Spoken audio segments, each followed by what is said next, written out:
really honoured to be back here today. I love this conference. I love this organisation. I see it very much as the fulcrum of the theoretical framework and the fight back. And I'm really honoured to share this panel with such preeminent fellow warriors. Um, Joe, thank you for everything you built, and Sheila and all of you. I think it's extraordinary what you've done. Um, I do feel that your work has really educated and energized into sisterhood and awareness a whole new generation and mobilized a new generation. And Cara, who's here online, I remember Cara's iconic performance on Fox News, and so many people were so shocked that she would take that platform. And I'm, a woman from the left historically myself, and I remember I thought that was so radical for her to do that, to go on Fox News. But really, she was the first one to do that. And I think taking conservative platforms has kind of become the engine of this movement, actually. And I do a lot of conservative platforms, and I do find um, people on the right to be quite gracious and accommodating. Like I think, and also as Cara once said to me when I met her, it can only be a good thing to air radical feminism theory and viewpoint in different circles to a whole new audience. So I think that is quite powerful. But I also have made this observation recently that both men on the right and on the left have this habit of taking out their phones when women speak in mixed company. Men in both circles do that. Anyway, what do I mean by the fulcrum of the theoretical framework? I just mean really that it was radical feminism that gave us an understanding of class consciousness and analysis of the female sex. And once you clearly see the root of our oppression coming from male violence and how all women are vulnerable to male violence, sexual and ordinary, regardless of race, regardless of class, then you understand the universal need for female-only intimate spaces. And it's often sneeringly and reductively described as, oh, it's just about toilets, or we only want a wee, but actually single-sex spaces and services are basic and blunt, but they're a fundamental barrier against a tsunami of male violence. I particularly like to pay tribute to Sheila Jeffries, who I'm indebted to. She's a world authority, obviously, on male sexual fetish, and the most common one of these, of course, is autogynephilia. And these men used to just be called transvestites. And even in my tiny town in rural Ireland, there was one. I mean, they were everywhere. And people either felt sort of sorry for them a little bit or felt they were kind of creeps. But they didn't demand to use the women's toilets, and they didn't demand to be seen as women. And Sheila's work reminds us that unlike sexual orientation, trans is always a paraphilia. And this is the powerful counterpoint to true trans or the trans child and those narratives. But I'm here today to talk about Ireland, so I will talk about Ireland. But I wanted to outline our particular relationship to Europe, especially, and that kind of NGO ecosystem. I think you've been hearing about it, and the fight back and the signs of hope. The EU in the past 10 years has given €200 million to NGOs that promote trans. As you will have heard, ILGA, IGLYO, and ILGA Europe, they're the kind of key in policy without any public knowledge. For example, during a recent election, 1,000 candidates signed a pledge promising to do trans advocacy, but they would work in secret. And ILGA Europe meet ministers and commissioners a year. And it's the same in Ireland, like Telly in Ireland, which is the face of trans ideology in Ireland. They have more access than Facebook. They meet ministers more than Facebook. This is according to the official logs. And these are really radical activist groups. They're pushing for the indoctrination and transition of children, and even for children to be taken into care if the parents won't transition them.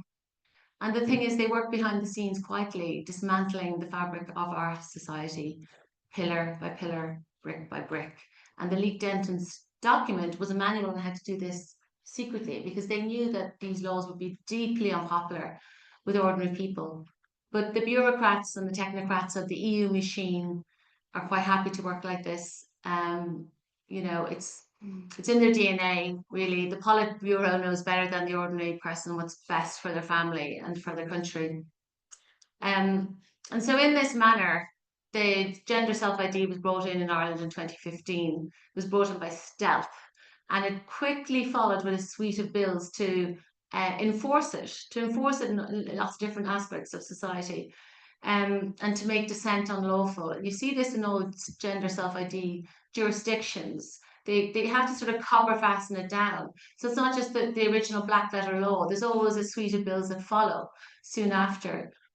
Um, and in Ireland, the man who was responsible for our great leap from the medical model, which is what had been advised by the review group, which is what you have here in the UK, clearly it's obviously still an ontological attack on womanhood and on women, but at least there's a sense or a tokenistic sense of some kind of checks and balances. But in Ireland, anyone can fill out a form. You can be convicted of rape and you can fill out a form. You'll still be sent to the female prison.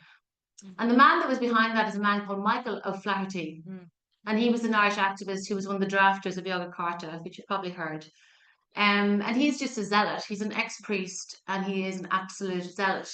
But he's climbed the ranks, you know, of this sort of infrastructure. And he's now the Council of Europe Commissioner for Human Rights. Yes. The thing is, like the current regime in Ireland with regards to prisons is still there. But we are seeing tiny green shoots. For instance, I have some good news. The Prison Service of Ireland, we have been liaising with them.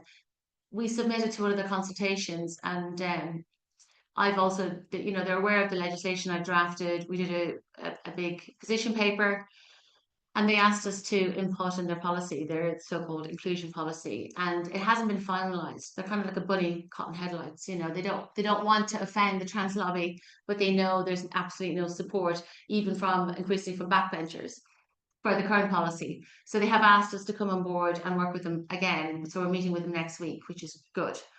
Because that's the only element of the public sector that have engaged with us so far, you know, in that kind of manner.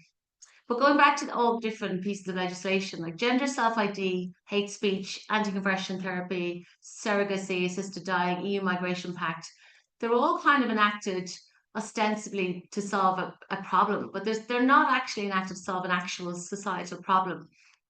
They're enacted to force our society in a certain direction, and they don't do what they say on the tin. So like gender self ID doesn't just assuage the you know, or help the lives of a tiny handful of distressed people who just want to live their lives, whatever that means. Um, no, of course not. It's an access all area pass for transgressors, predators, cheats, and chancers. Um, Likewise, and it obviously forces women to partake in men's fetish, and if they complain, they're guilty of a hate crime. And anti-conversion therapy forces clinicians to affirm anyone who presents with gender confusion as trans. And of course, we know this population is mostly quite often lesbian, bisexual young women, autistic, and traumatized. But clinicians are forced to ignore all those issues and simply affirm, or they face professional sanction. And this bill we thought had gone away, it's been pushed into the long grass, but it's still there. I mean, the problem is no matter who comes into power in Ireland, no matter what minister comes into power, it's like they have the same shopping list. And they're just absolutely hell bent on getting it through. And they use the same playbook, no matter who's in charge of that portfolio. Um, in terms of hate speech legislation, I have some good news about that. We have been campaigning against this for 5 years. And through our grassroots efforts and another group called Free Speech Ireland, and you know, a handful of independent senators who've been amazing in our upper chamber, and one party were campaigning against it. There was enough of a kind of a percolation up and a sense of the public wasn't behind it. So it became too much of a political hot potato, and backbenchers weren't happy. They didn't want any on it anymore. So essentially, the hate speech element has been dropped, which is great. but they still used it to introduce a novel definition of gender. So prior to this in Irish legislation, gender always meant sex. It meant biological sex, and it meant whether someone was male, someone was female, or they had, since gender self-ID, they were the owner of a gender recognition certificate. But now it means this crazy, nonsensical, collapsed meaning. Whether it's the gender your professed gender, the gender you prefer, gender expression. So it's very clear they're trying to collapse the meaning of sex in law, and if they can't do it this way via equality legislation reform and collapse of the gender ground, they'll just try and do it another way with another one of these laws. Um, but they did drop the hate speech element, which we were delighted with, until the European Commission kind of bit back really and handed down a decision saying that they felt we had not transposed Council Framework 2008 correctly, and that we were going to be sanctioned. Um, and that's quite shocking, actually, for a sovereign nation for that to happen. But we gave a briefing in the Oireachtas in Parliament, and it was well attended. And since then, our new Minister for Justice has written to the European Commission saying we are perfectly happy with how we transpose this law. So it is a sign of hope. And personally for me, I just thought, God, at last a bit of bloody backbone and a bit of kind of grown up statecraft. I mean, that's how you do it. You just write back and say, sorry, no, we're happy. Because is that not the nature of all power relations? The power is only there if you give it to the person and you can take it back. But I would say in terms of the dynamics for Ireland and the European Union now, I mean, it is to our huge detriment that the UK left. I think at the time, because we still have a slightly disordered relationship with our former imperial master, shall I say, I think there's a slight kind of uh, disordered relationship is the best way of putting it. So there's kind of a schadenfreude, and it's funny. I'll give you a good example of this. I was trying to change my Irish driver's license to UK driver's license. No, other way around. My UK driver's license to an Irish driver's license recently, which you would imagine would be quite simple, considering Ireland have cloned all of this, the same regulatory and legal framework. No, not simple, because I'd lost my British one and they were kind of making me get a new one in order to physically hand it in. Because since Brexit, Ireland is treated the same as South Korea, not like our next door, neighbouring jurisdiction. And I think probably the thinking was, well, serves them right for leaving for Brexit, even though Irish-born citizens like me have to pay the price for this ridiculous protocol. But that's just an example of that kind of disordered relationship and thinking. But yes, I mean, in terms of what happened there, that was great. It was a bit of statecraft, but I do think in general, since Britain has left, it took with it that restraint and that constraint, and often that was pure skepticism. But that's fair enough because Britain was also the drafter of a lot of the iconic pieces of legislation and offered such thought leadership. And we were kind of happy to hide behind that.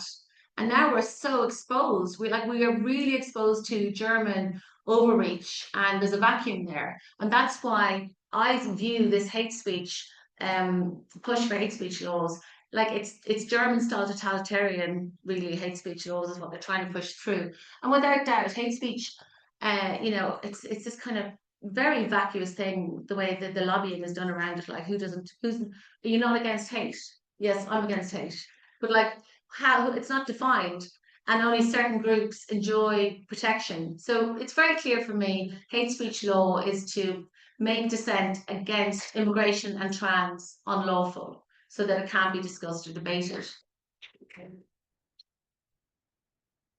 In terms of immigration, I mean, I personally view what's happening in Ireland as an existential threat to the rights and freedoms of women and girls. And I'm not afraid to say that.